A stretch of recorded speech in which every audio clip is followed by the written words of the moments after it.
Tucker County High School has bought into this in a big way, and we are, as cooks, we're happy, and as mothers, I'm really happy to see that these kids are making healthier choices, because as you know, with the obesity rate and everything in the community, this is our small way of trying to get them to see there's another way than just fast food. And you know, you learn how to prepare, but you also learn that fresh is better, and that if it's colorful, it's better, and presentation means everything to me. If it looks good, maybe it is good. Oh, it's really caught on, and since the first year was a little bit of a struggle to get them to buy into it, but as it's gone on, and the more the kids have eaten it, the more they have liked it. Is when the kids know that one of their friends have produced, like if it's been brought in the green beans that we're having at the meal today, or if it's the corn on the cob, one particular kids will say, is that Hauser's corn, or whatever kid's name it is, and will say yes, they take it.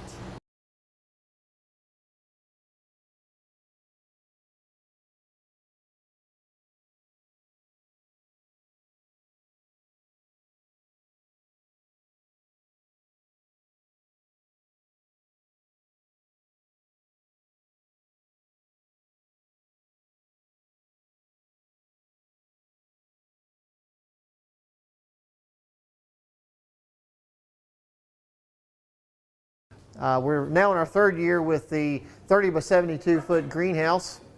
Some of the features of the greenhouse are in-floor heating with the tubing in the concrete.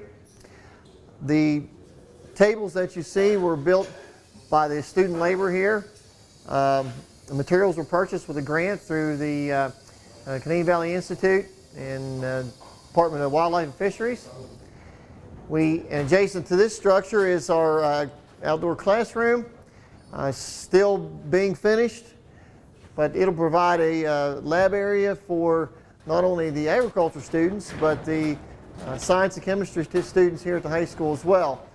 Adjacent to the greenhouse on the other side is a 30 by 72 high tunnel, which this year will be the first growing year for that structure, and that was purchased with Farm to School grant, the Department of Education. We have had some student success in the fact that we have a couple students that have already erected what we call a low-cost high tunnel, that we do these 16 by 96 units for a cost of about $800 to $900. So that's a good tool, because if they decide after a year of producing vegetables that's not their thing, they're not out a large investment.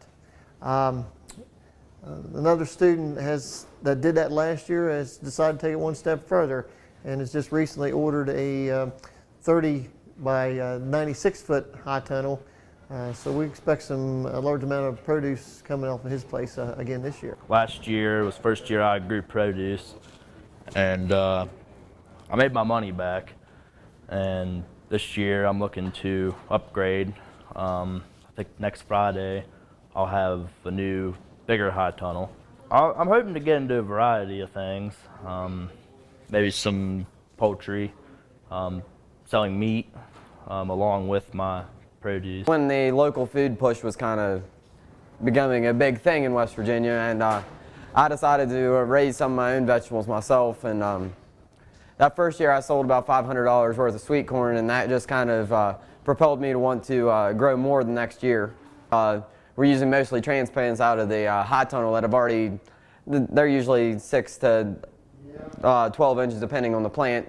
I mean, so they've already got a good start, and being able to plant that much earlier, it means you get it out of there that much sooner. Yeah, I mean, I see it, people's wanting more local meat, and I think in the future I can sell all my meat local. Hard work, but you get honest living, and it's something you love to do every day.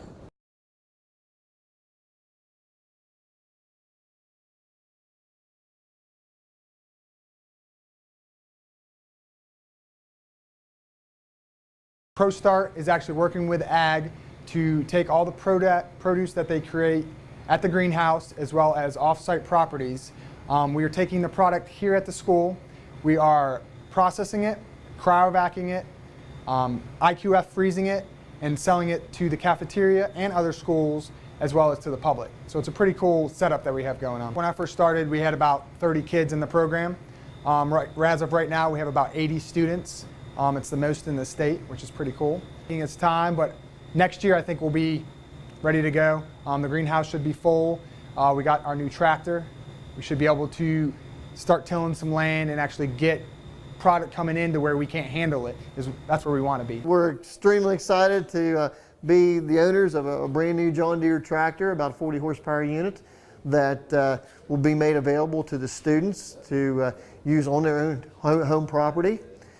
We also have a rototiller to complement that. Further, we have a mulch or a bed shaper mulch layer that we use that belongs to the Soil Conservation District, but they make that available to us. And some things we have in the works are a transplanter. We're trying to acquire some funds perhaps for a transplanter. And I also have a sprayer that we're going to contribute to the program.